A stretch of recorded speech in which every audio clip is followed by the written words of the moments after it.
The president's already tweeting his thanks this morning to Vietnamese leaders who hosted a summit that he cut short. We'll tell you why he says he had to walk. And police in Madison say the man who barricaded himself in a senior living building was armed and hiding from people he thought were out to get him. We have an update on that standoff situation. From the Channel3000.com Alert Center, this is News 3 Now this morning. Good morning and thanks for joining us here. It is Thursday, February 28th, and as we end February, we are not seeing much relief from the weather department. Again, don't blame the messenger. Hattie wishes it was better news too. I know, we were going to slam the book to February, but unfortunately March is looking a lot better here to start off. We will check in on Hattie's very cold forecast here in just a little bit. But first, today's headlines. The president says sometimes you just have to walk, and his summit with North Korean leader Kim Jong-un was one of those times. The two-day summit between the leaders in Hanoi, Vietnam came to an early end with a lunch and signing scheduled for today canceled.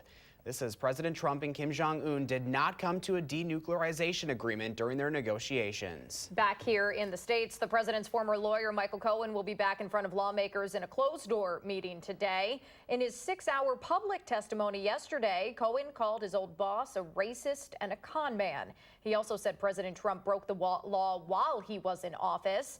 Cohen told the House Oversight Committee the president broke federal campaign finance laws by paying $130,000 in hush money to adult film actress Stormy Daniels. Cohen says the president committed other crimes as well, but he can't talk about them because they're still under investigation. It is now 5:33, and Hads, I guess if there's some good news this morning, the roads are in a little better shape. Yeah, they shouldn't have any problems weather-wise getting to work or school this morning. Let's take a look at some of those maps this morning. No major delays on the Beltline or in any of the areas around Madison. We'll zoom it out a little bit, check out Dane County. No delays on the interstate as well, or even accidents to report right now. So good news coming from the traffic report at this hour. A live look from the WIC-TV Skycam looking to the west, or east, I should say, at the station. Not able to see a whole lot just yet from those Skycam pictures. 9 in Janesville this morning, 2 in Madison. In the Dells, you're starting below zero at 2 below this morning. Temperatures are generally in the single digits above zero at this hour. No wind, though, to factor in this morning, so that, I think, is the best news. We are going to have cloudy skies through the day today. Temperatures will still be cold for this time of the year. We'll top right around 20 this afternoon. 20, though, is actually pretty warm compared to what I have in the extended forecast. So just a little teaser of what's coming our way. Yeah, soak it in, right? Woo, balmy 20. I feel Has anyone seen that groundhog? Oh, man. We need to have a little chat. Yeah. We do. I think more than a chat. Oh, my goodness. All right. Don't let Hattie near the groundhog. Thank you, Hattie. You're welcome. 5:34 right now. A Milwaukee man who tried to join the Islamic State will spend the next 7 years in federal prison. Prosecutors asked for 20 years for 38-year-old Jason Ludke, calling him a true danger, while Ludke's attorney asked for 5 years. The judge settled on 7 years, followed by 10 years of supervised release. In 2016, court records say he and another man had a series of online conversations with an undercover FBI employee in which they professed allegiance to the Islamic State. Coaches of a Kenosha cheerleading squad accused of handing out body-shaming awards to their athletes are now banned from competing. At its annual banquet, Tremper High School's cheer coaches gave out those awards, some referencing the size of girls' behinds and breasts. The ACLU has since gotten involved, demanding those responsible for the awards get reprimanded and even resign. Initially, the coaches and administrators there said it was all in good fun, but the district superintendent now says the team's 3 coaches will not be allowed to be there when Tremper defends its state title. We're learning more about yesterday's overnight standoff on Madison's west side. Police say the initial call came from the 45-year-old man involved around 11:10 Tuesday night.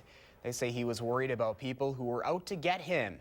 When officers responded to the area, the man ran away and broke a window to get into Prairie Park Senior Apartments on Schrader Road. The man briefly choked a 38-year-old woman who was an employee of the facility before she got away and barricaded herself in a bathroom. He was armed with a knife and was making suicidal statements.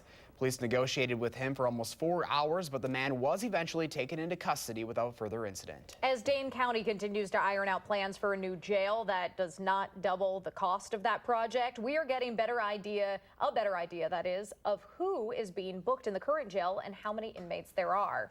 The county's looking into a stress test that would identify racial disparities in the justice system and guide jail reform. The supervisors behind that request say it's imperative the population there is reduced by 10% as soon as possible. According to the latest data from the Department of Corrections, the annual admissions rate did hit its lowest level since 2000 a couple of years ago. The number of people in the Dane County Jail was down 35% from 2008 to 2017. While the number of African-American inmates went down about 18% in that time, the proportion of black men and women incarcerated each year stayed fairly consistent, accounting for about half of the total jail population. Meanwhile, Governor Tony Evers is expected to propose delaying the closure of a state's troubled juvenile prison and increasing the age for charging juveniles as adults from 17 to 18. The governor's juvenile justice plans will be included in his state budget proposal he's announcing later tonight. Evers' campaign on raising the age for charging juveniles. Wisconsin is one of only 6 states that treat 17-year-olds as adults. The Lincoln Hills Juvenile Prison is currently slated to close by 2021. And we will have live team coverage of the governor's address and a reaction to it later tonight. You can watch the speech in its entirety on channel3000.com and our News 3 Now Facebook page. After that, political reporters Jessica Arp and Rose Schmidt will have all of the analysis and reaction to the address on News 3 Now at 10. 5:37 right now, when we talk a lot on this program about the importance of math, tech, and science programs, and there's an opportunity for your kids to get some real-world experience in that field. FEMA is now accepting applications for its Youth Preparedness Council, and Christina Laurie is here to explain what that is and why it's important, especially here in Wisconsin. Good morning, Christina. Good morning. Good morning. FEMA says the majority of events they respond to here in Wisconsin have to do with winter weather and floods. We've certainly experienced our fair share of both this year, and students have dealt with the aftermath of both too, with classes canceled due to the extreme cold or beaches closed this past summer during flooding. That's why FEMA is hoping kids will bring those experiences with them and apply to its Youth Preparedness Council now through March 31st. The council is open to students in 8th, 9th, 10th, and 11th grades. Now, FEMA says they're specifically looking for kids who've engaged in community service projects or are interested in learning more about science and emergency preparedness. A great thing about the program is that kids get to become ambassadors for disaster preparedness in their local communities. So some examples of past projects locally have been kids starting preparedness councils at their local high schools. In Wisconsin specifically, there's a great program called Student Tools for Emergency Planning. That program targets elementary school age kids in grades 4 and 5. Now, if you're selected to serve on the council, students will fulfill a 2-year term where they'll complete both a regional project helping the community they live in, as well as attending national workshops to meet with students and leaders from across the country. I put a link of how you can apply on our website, channel3000.com. And by the look of Hattie's forecast, it looks like a great weekend to stay inside and maybe apply now. There you go. Good experience for those kiddos, too.